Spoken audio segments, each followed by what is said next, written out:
Good morning, everybody. Welcome to day three of the official challenges of the Photoshop Daily Challenges. I am so glad to see you all in the chat. Shauna Parmesan, I see you out there. Justin Duncan, all right. Sean Cosell, of course, a resident favorite. Hildy S, hi Anna, Sam, and Tim, all of us. I'm so glad to see you guys here early in the morning. We've been gathering here every day at 9 a.m. West Coast time. And we've made some really cool stuff so far. So let's keep it rolling today, guys. It's going to be a fantastic challenge. If you've never joined any of the Daily Creative Challenges, this is kind of how it works. There is a link below this video where you can click to see this page. It runs you through the basic steps of being part of the Daily Creative Challenge. You just click on this little button here and you can get started, chat with the community, stay connected, watch the daily shows here every day. Good job, you found us here. Thank you so much, Sam, for like every day posting my Behance link here. I always forget to tell people like my social medias are all just my name. So if you want to follow on Insta or Twitter, Andrew Hawkrattle has been like a beast at promoting himself on here. He has like the little thing on top of the laptop saying, here's my handle. That's so smart. I never remember to do it. But yeah, if you guys want to follow me anywhere, I'm just Anna Davis Court everywhere. Anyways, so watch the daily live shows. I will give you a challenge. You will interpret it, give it your creative, finesse, and then share your work. And get feedback, give feedback. One of the greatest places that we can do that is on the Discord. So this is the Discord for the Photoshop Daily Challenges. There are different ones for each program.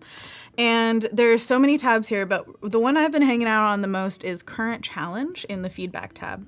And this is where you see, oh my gosh, just so many. I mean, dogs have taken it over, and I'm so happy about that, from yesterday's challenge. And then we've got stained glass still coming in. We've got bows on everything, little snowmen. It's so cute. And then a parrot, because what says Christmas like parrot? So this is where you will give and get feedback from your peers and from our lovely mentors. I will be here for the next 2 weeks giving people feedback, answering any questions that you might have, and just generally this is where your community lives. Now, once you've gotten all of the lovely feedback from your peers, you make all the beautiful edits to your piece and you're like, that value, that's just right. The composition, it's hitting perfectly. Then I want you to go to Behance and upload your project with the tag PS Daily Challenge. And I want you to definitely tag this so that we can look through it, especially at the end of the week and everything. We're going to look through and see what y'all have made. I just made a little template I can show you. Last night I uploaded this for our first 2 days. So we've got a postcard template. Now this one was from Adobe stock and I just popped in my first day challenge. And then the second one, I did a little finessing from yesterday. You guys saw at the end of the stream, it did not look like this. I changed it from green to like a cream stripe on these ribbons, and absolutely I feel like it gives it candy cane quality. I did a little bit on the bottom right. I don't know if I love that, and I can always change it and re-upload. So there's no downside to this, it's all about showing people what you make and making stuff that's new and better every single day. So we've got a corgi and a little stained glass action. So what are we doing today? Oh, and then we've got one of the lovely members here made a beautiful little portfolio for their Photoshop Daily Challenge. That's what it's called. And I'm a co-owner on this, so now it's also on my page. I love this, seeing dogs. So let's jump into, we've got the Discord. Just by the way, there is a link for the Discord. I want to remind you guys of that. So if you're not part of the Discord, please join. It is a wonderful place to just talk and chat. And I see Andrea Hawk in the chat. She's one of my other resident buddies. She was in my year. And so hi, Andrea. And she's also hosting the XD Daily Challenge later today. All right. So let's throw it over to the iPad today. One of the ideas of this challenge, which the theme is holiday postcards, it is that we can do this on either desktop Photoshop or iPad Photoshop. So I don't know what that computer's doing. I have a starter file that I have given you guys. You have access to it on this page. You can find you can find tree files in there. I did give you this guy, I believe, this cutout of a tree that's got very complicated branches, and I just decided I wanted to add a little bit of illustrative flair. If you guys don't know, I'm a children's book illustrator, so I want to draw. And this is the tree that I've made. So it's got a little bit more stylized branching. I just used the, what is this? The Sumi, I believe. Yeah, Sumi Tilt is the brush that I used for this. I love that. We're seeing love for the iPad in the chat. Like, ooh, iPad. Yes. Yeah, the iPad's awesome. This is the iPad Pro. I have not regretted buying it at all. It is so useful and so lovely. And I'm using cloud files on it, so it's just so convenient. I can save it here, open it up on my desktop. It's just wonderful. All right, so I'm just showing you that you can use photos to get a selection of a tree outline, or you can draw your own. The idea behind these challenges are they're very beginner friendly, but you can also level up as much as you want. If you are highly skilled in these programs, or just want to become a better designer, things like that, you can change these challenges to whatever you want. You can just take this little prompt and run with it to the nth degree. The idea behind this prompt is a shadow box with cutout paper layers. If you guys have ever seen those, you can look them up on Pinterest, and they're just called like cut paper shadow boxes. And they have these layers of paper that get like this lighting that creates shadow behind, and you can see all the layers stack as they go back in space. And they're absolutely gorgeous. So I just wanted to make one that was mostly just filled with trees, so it gives a little foresty feel. Shauna Parmesan says, I bought one earlier this year, referring to the iPad, and honestly, it's the best investment I've had. Oh my gosh, if that's not an endorsement, I don't know what is. Oh, and Kendall's in the chat, and she says, trees. It's all about them trees, you know? All right, so I'm gonna turn off the photo one. I just wanna use my illustration one personally, but of course, just do what calls to you the most. And I want to show you, basically I have laid these out ahead of time. So I duplicated this and I flipped it a few times, and I want to show you what that looks like. I also threw a few different like values on here so you can see them against each other. So on the back, we've got a gradient going from white up to a very light gray in the very back. And then as we come forward, I just gave it a little bit darker of grays. This is just to show you guys how they stack up next to each other. You'll see the final product and see what I'm going for. So you'll see I also have these little branches along the bottom, and these are exactly the same tree. It's just sized down and put below. Actually, I can show you what that looks like. All right, let's look at this funky little layer. Yeah, look at those trees. Wow, they're bushes. So it might look silly like that, but they read as bushes to me, you know, little leafless bushes, sad and wintry. And what we're gonna do with one of these guys, let's just hop back out of here. This is also, by the way, what Photoshop on the iPad looks like. You can still group stuff, so this is a group. If I double click on it, it opens up all of these lovely layers. You can see everything I've done. There's even a group within here. It is a snowflake layer. So I just did little dots, and you'll see that's kind of the effect that we're gonna be going for. So let me show you on this tree exactly what I'm gonna do. So we're gonna start with just a basic tree. I'm gonna size it up a little bit, boop, so it goes off the edge. And I'm gonna create a clipping mask. And this is one of the easiest things to do on the iPad version of Photoshop, because you just create a new layer and there's a specific button. This one with a square and the little arrow that goes down, that is a clipping mask. So no more do you have to hover between layers with Alt selected. You know, you can just click one button and it automatically clips it to the other layer. And what I'm gonna do is add a white layer to this. I'm just gonna paint on white. So selecting white, making my brush real big, and I'm just gonna fill it. Oh no, it's gone. Oh, what did we do? Boom, so we know that it's completely covered because there's none of it showing anymore. I'm gonna throw in a darker background so that we can actually see it. Boop-a-doop-a-doo. Oh yeah, look at that guy.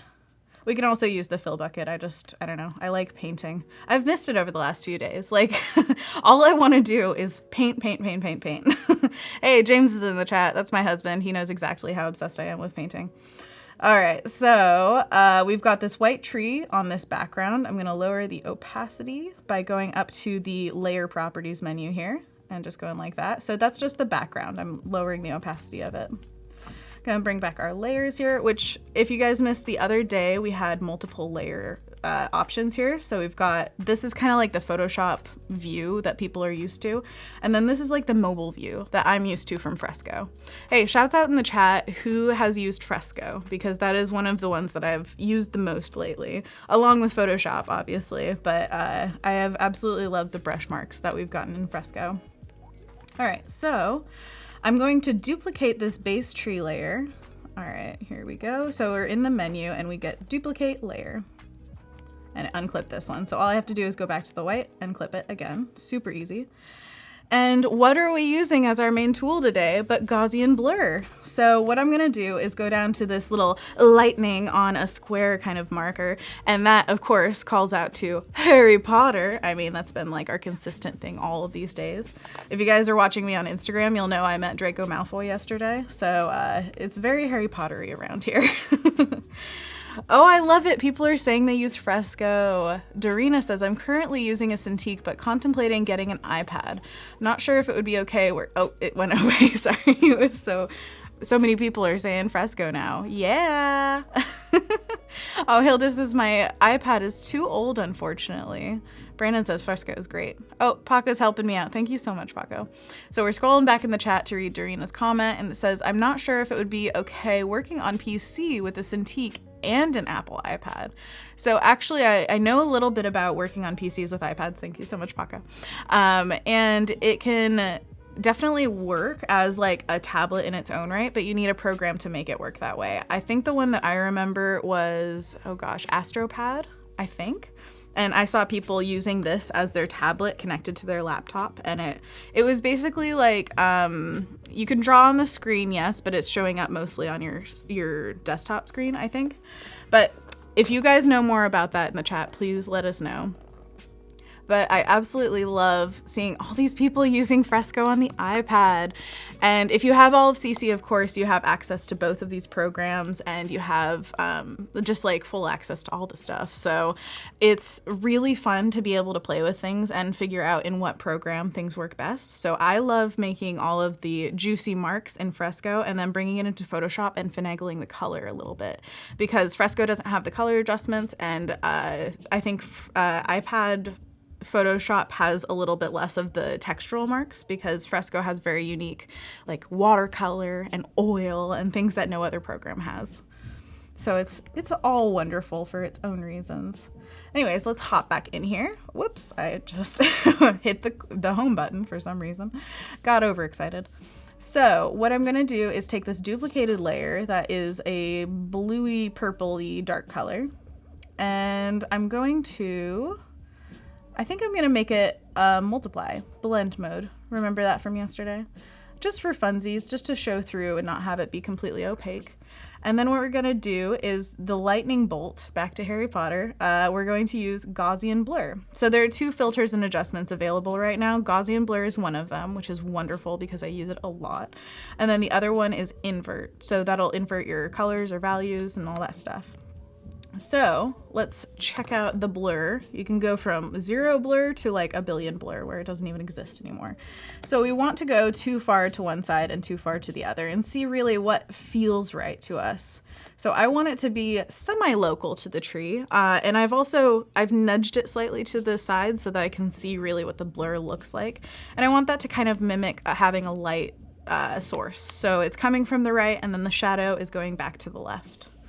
So what we've got here is a decent amount of blur. We're going for 11.6. Is there some meaning behind that? Anthony's birthday is 6/11, so it's just backwards. 11/6. Amazing. Okay. So now we've got a basic layer and then a blurry layer behind that. Now I want you guys to see what that looks like all together, but first let's turn off this background. So you can now see it, kind of what I'm going for with the paper cutout. It looks like this white piece of paper that has a blurry shadowed background. And it just gives it this quality of looking like it's very close to its background, almost like two sheets of paper, but one slightly offset from the other.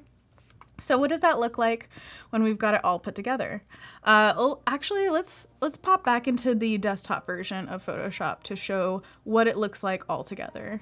So we've got one tree on this one. And then the other one we've got, let's see. Well, I want to turn off the bleed too, because the bleed, remember, that's just for print. So it's not exactly for everybody to see. Paco, can we get the desktop version? Awesome, thank you. All right, awesome. So now we've got all of the trees put in here. So this was like a really quick, this is how you do one tree. This is what it looks like when it's applied to all the trees.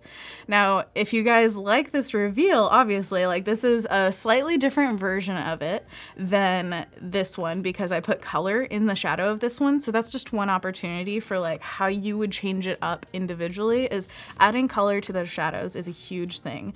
And that's one of the things that I actually recommend for people starting out in a lot of the like concept art or animation. A lot of people don't add color to shadows. So one thing we can do in here, check that out, that's so cool. That's it without the shadow. You can just see it on the little grayness of the background, is we can pixel lock the shadows just like that, pressing the pixel lock up here in the layers, and we can make it a different color. I'm gonna set it to multiply, and I'm going to give it that like bluish undertone, blue-purple. It's a common shadow color that I like to use. I don't know if you guys have a preference. Sometimes it feels like, oh cool, people are saying it looks like cut paper. I love that. I think part of that is the texture from that Sumi ink brush. It gives it a nice little like cut feeling. So even if you're using a photo, maybe you can try just going over it once with that little brush and see if you like it. All right, so I'm going to fill this. Oh, check out that color. It's actually pretty strong. I'm gonna dial it down just a tiny, tiny bit. And then we're going to, yeah, it just gives it that like little touch. We're gonna play with just a few of these to figure out if we like the color options too, because it was originally all black and white. And you can see now the snowflakes behind there. That's also another element of like feeling like, oh, there's more layers. And how you stack all these layers is completely up to you, but also a really fun way to show the depth of this thing, because you're pretending like this is layers of actual paper going back. So making it feel that way digitally, I think it's super important to have these, the shadows do most of the work for you. Super cool trees, says Lois. Aw, yeah.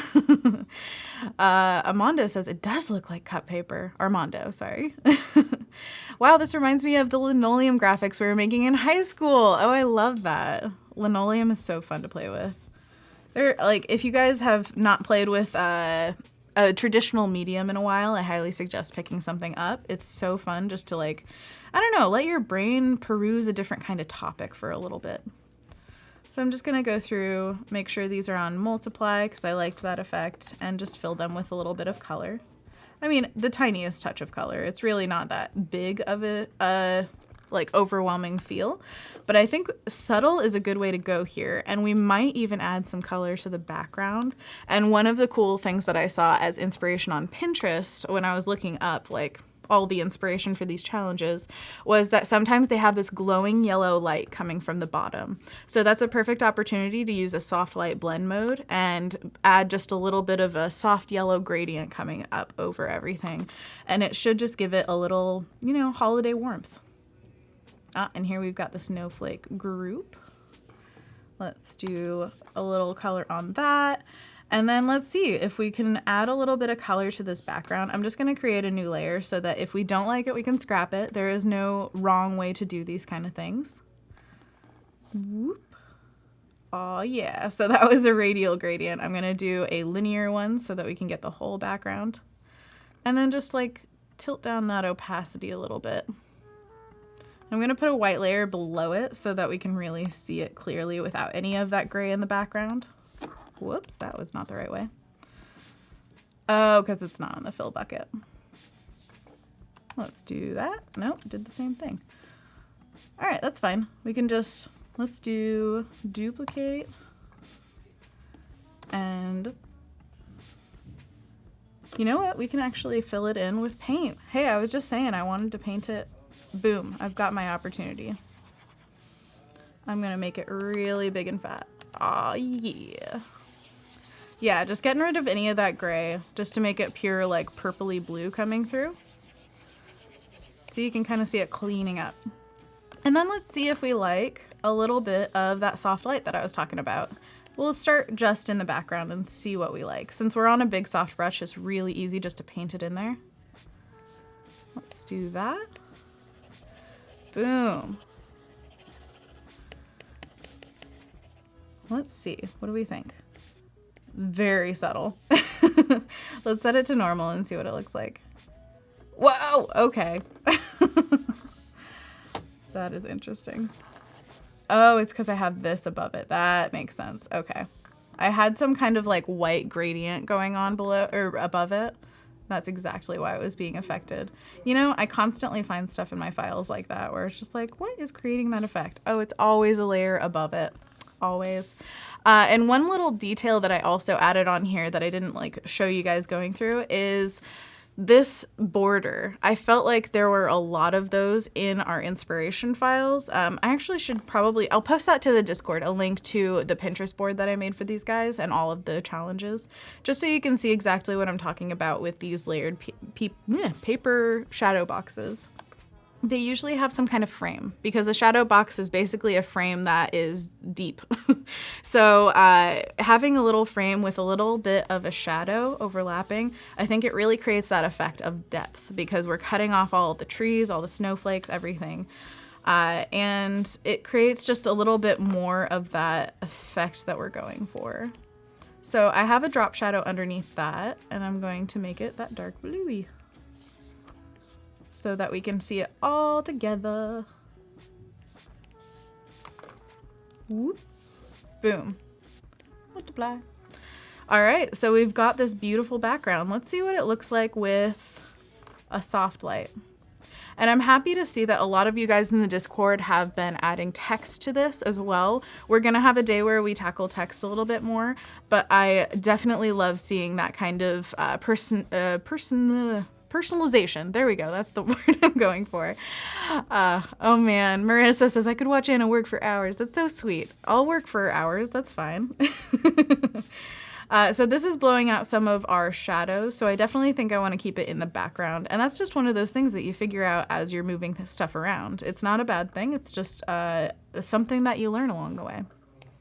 And this is still going a little too hot for me. So I'm going to tick it down just a little bit. I want the overall, what do you call it? Like the values of this to be very high key, which means that it's mostly very light color or values. And I love that kind of feel because when people see this, like imagine it printed on a card and you get this in the mail and you're like, wait, does it? It feels like maybe there is something cut out on this, but it's all actually digital. That's the kind of feel I love having in my work, giving people a questioning of like, is this actually drawn on this paper? Did they just use a colored pencil and like do it right here? Did they actually cut out all of these tree branches? No, it's just duplication, but like I'll let you believe it was that hard. So this is one of those tricks that makes me feel like I really would love to see this in my work, and I would love to print it out for people. It'd be so much fun. And then we could add even like creatures to this. You know, we could very easily add a doe or something. And that's where, if you're thinking of the composition of this, try to plan that a little bit earlier, maybe do a sketch of it and figure out how you want those trees to frame your focal point. For me, I just wanted this background so that, I mean, I could easily add some kind of text on here and just have it easily show up. And let's do a little test here. Hardness, boom. Whoa, super hard. Boop. Actually, let's do some kind of like color so it really pops. Boom. Happy holidays. Obviously, this is like super messy and over the whole thing, but you can see how much it pops off of this. And if you added a shadow underneath, like, oh my gosh, so much. So there are tons of things that you can do with this. I want you to have a ton of fun with it and really just play with it. Shauna says, is this haunted room actually stretching? Anna, probably. Wow. What the heck? Justin says, what do you mean, Kendall? Did Behance use used to use Twitch. Oh yeah, we used to have Twitch streams. Kendall says Anna should bring back Twitch streams. I definitely want to. Shauna and I actually are gonna someday. All right, I'm saying it, Shauna, so we're gonna make it happen. We're gonna have a Harry Potter drawing stream. Okay, we've manifested it now. It's gonna happen. But for now, I am so glad to be on Adobe Live with you guys. It's been a blast, and I really, really am super excited to see what you guys take with this. Just take off. Please do whatever you want with it. Cut all that paper digitally. And it was lovely to see you guys here today. Thank you so much for joining in, and this has been the Photoshop Daily Challenge, Day 3. Aw yeah. See you tomorrow.